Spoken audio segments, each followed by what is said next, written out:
All right. It's probably a little background noise. Just finished Cairo at Dr. Shep, Madison, Cairo. I see Andrew, Dr. Shep, probably once every 2 to 3 weeks, and chiropractor. Just love him. Does a great job. Very sports specific. Treats a lot of the local Madison endurance athletes and runners. And today, through my IT band issue, I had that thing for a good year and a half, and Andrew, probably the one person I saw consistently for probably over a year and a half, really hitting that thing. And just helped out a ton with just getting that thing to release, TFL, just awesome. So still go to him every 2 to 3 weeks just to keep the body tuned up. It's like the one thing that I consistently do all the time. And so if you're in the Madison area, I definitely recommend, not sponsored, but just I think he's a great resource for endurance athletes to kind of keep their body in one piece. 30 minutes, 40 minutes, it's I can't say enough. So excited to race, body feels great. Sweet. Let's go for a walk. We're going to talk about the most recent race that I did. I'm kind of at the pool. I'm supposed to swim.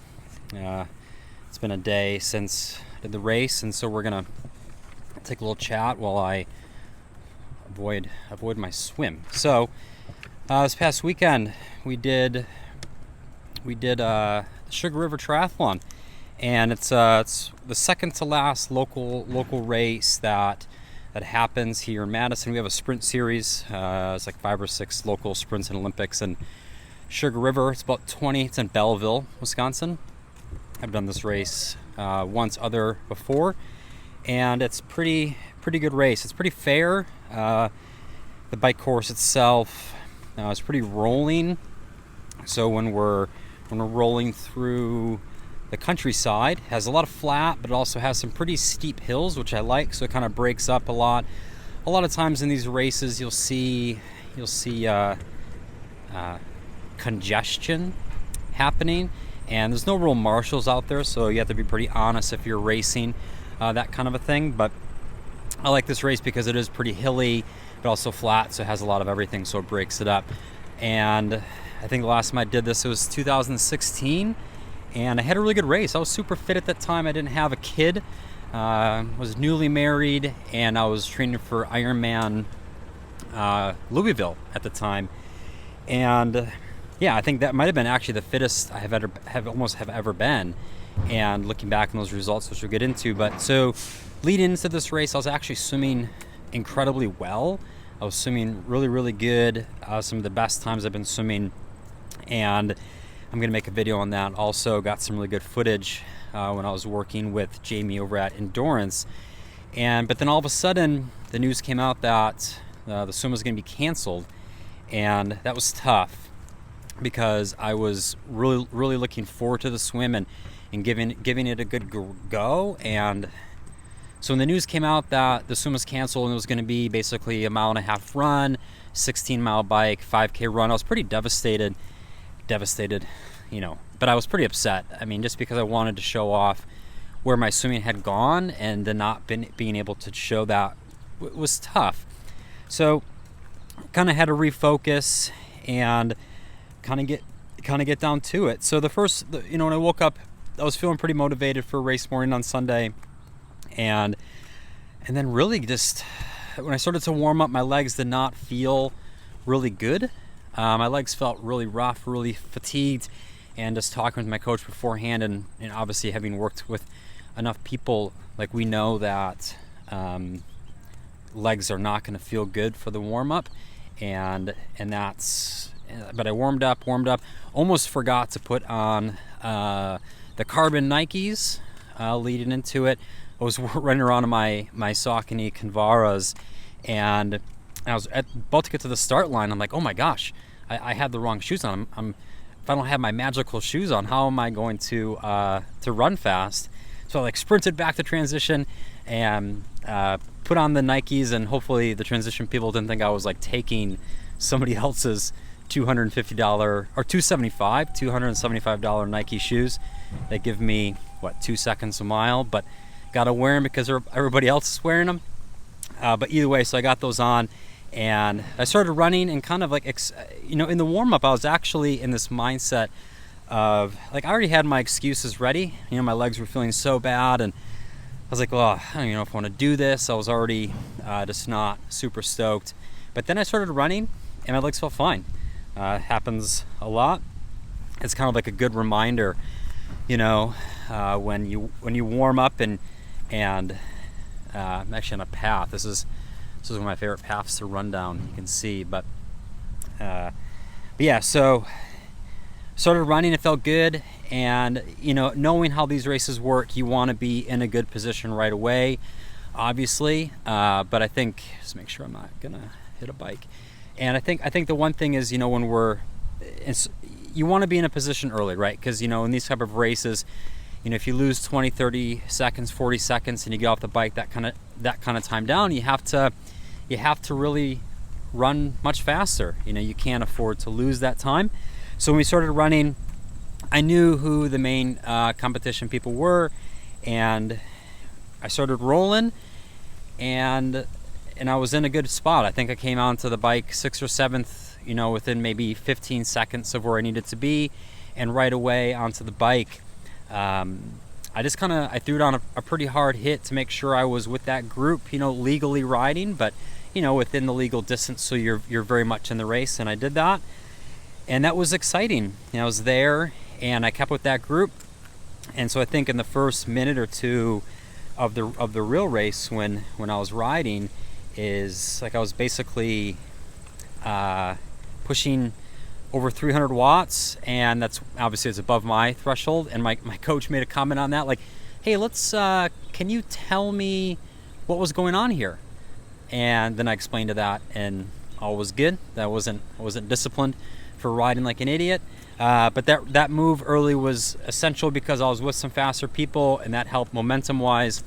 And then the first climb came, and we had blown past the initial runner who doesn't bike too well. We went past that person, and we were riding good. Got to the first climb, was still there, was feeling really good on the climb, and then you hit that first climb, and you fly down it like super fast, and all of a sudden I realized we had to turn because there's a big like fire truck with its lights on, and basically for me it's okay, there's a turn coming. And so we hit that left-hand turn, but on that descent it was super fast. I was aero tucking the best that I can on a road bike, but I was aero tucking, and even with that I was losing time. So I was like losing time with that, which because I'm signed up for St. George coming up soon, and I need to work on that. St. George has a lot of hills, and I want to do well at St. George. But right away, lost some time, came through that turn really well, and again, I had to put in a pretty big spike of power to get back onto that group, and was still there, riding well. I mean, most of the ride, I was riding around 90 to 95% of my FTP, and I think for the whole ride I might have been around 92 for roughly 40 minutes, 92% for 40 minutes. And yeah, so rolling through the bike really good.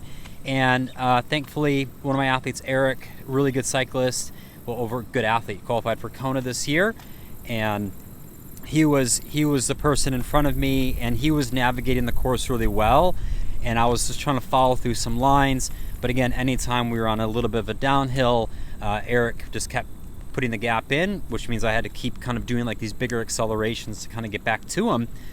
Because again, when you're riding with that group, again, legally riding. As words for Ferdinand and Brownlee. Ferdinand responds. You have a lot of momentum, when you're riding like that. But yeah, so either way, rode well, passed two more people, and I thought I had lost them, and then all of a sudden on a downhill again, those downhills, one of the guy, Evan, repassed me, and I thought I had lost this guy. I thought I dusted him. Obviously not, because Steven can't ride downhill. But either way, so we're rolling, and then we take this left on one of the last stretches, and basically we had a really good tailwind through that.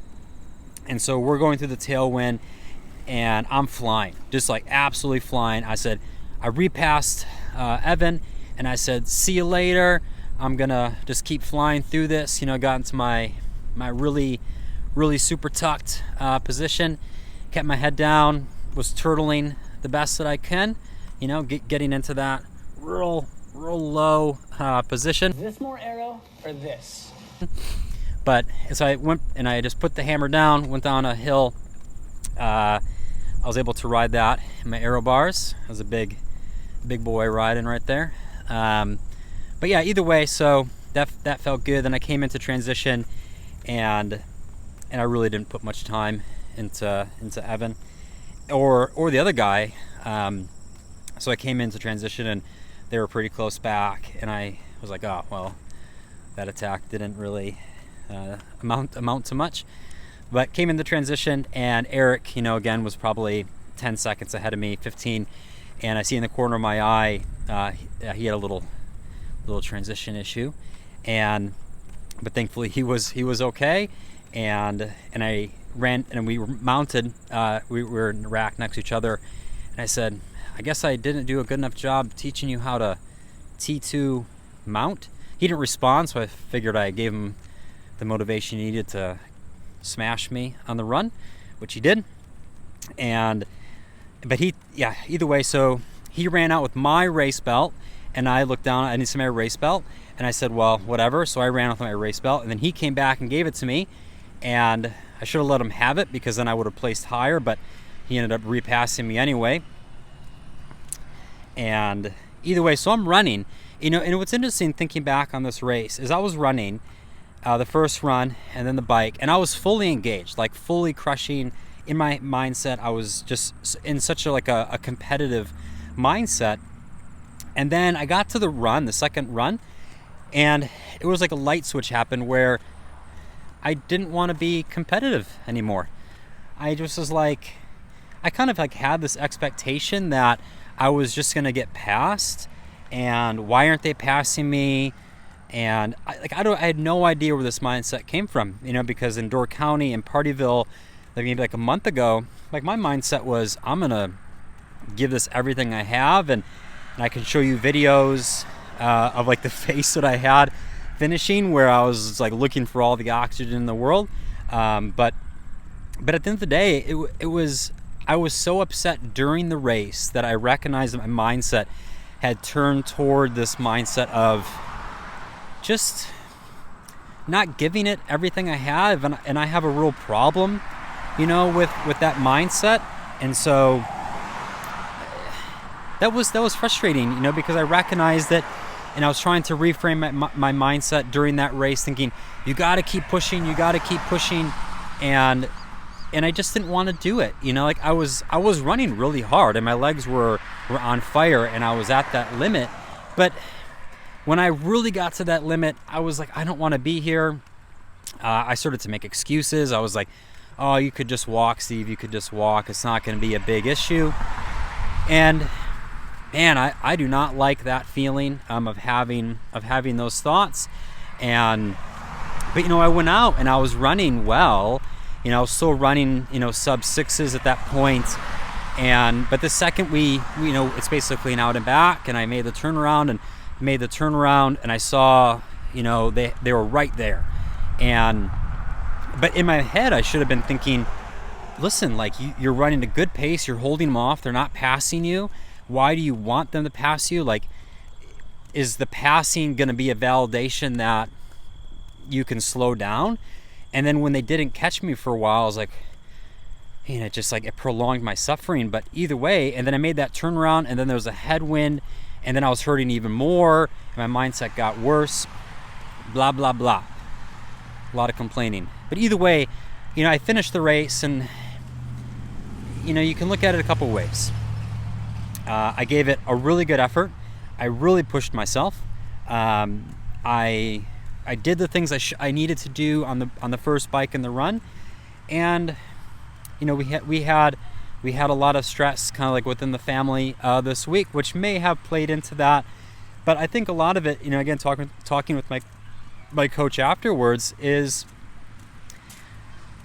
you know, this is something that I have definitely recognized, you know, when I'm really hurting and I'm kind of really in that deep locker of fatigue, is that a lot of times my mind goes negative.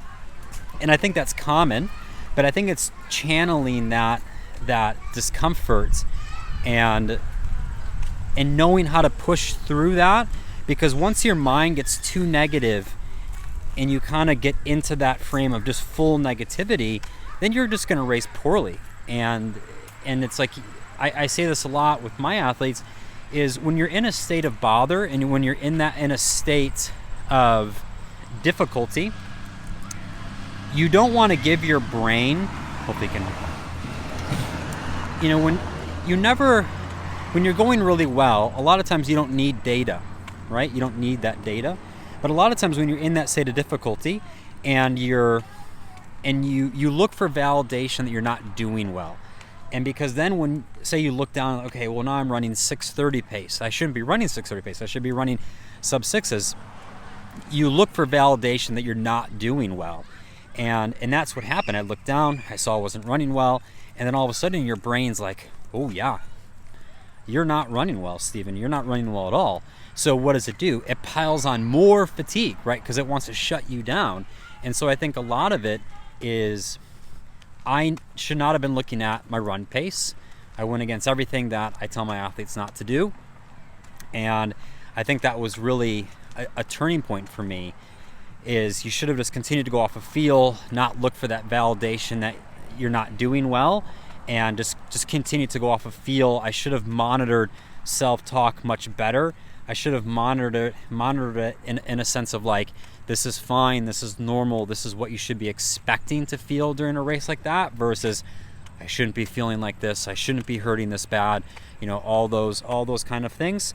But I didn't. I let that negativity get to me, and it probably cost me 2 to 3 places, and that really stings when I think about it. You know, a couple other things that I have here. You know, one thing on a metric side, because a lot of people like metrics, is I did this race, exact same race, not a duathlon, but exact same race, exact same course. Everything was the same. In 2016, when I did this, I was training for Louisville. I was probably about 12, maybe 10 to 12 pounds lighter, but either way, so in 2016, I did this exact same bike course, and I rode it over 2 minutes faster in 2016. So when I look at that, I averaged about 285 watts, and this year I averaged about 252. Yeah, 285 and 16, 252. So back then that was 24.3. The watts per kilo for that ride was a little over 4.0. This time I was at 23.0, and the average watts per kilo for that ride was 3.42. So 3.42 watts per kilo. When I was racing at my best, when I was racing really well, that's the watts per kilo I'd be averaging for a half Ironman, 3.4 to 3.5. So the fact that I'm now racing a sprint at my old 70.3 wattage makes me a little upset, makes me a little frustrated, but I think the one thing is it gives me a lot of motivation that I can obviously get back to it, you know, because I think back in Door County, I think I pushed 270, 275, and that was a month ago. But either way, it definitely lights a fire that I know I can get back to that. And I think it's important that you utilize data in an appropriate way of not letting it discourage you too much, because it's easy to look back to what you were. But I know I can get back to that. I think that's the one thing, is I know I can. But that's why I hired a coach, and that's why I needed to give somebody else the reins to my training, because I need a little bit more accountability to get there. So I hope this video is helpful with just kind of recapping the race and my mindset and where I think I did and didn't do things all that well. The next video will probably be a swimming video. Gives a lot of video about the strokes, the changes that I'm making to my strokes, and I hope you enjoy that. But all right, talk to y'all later.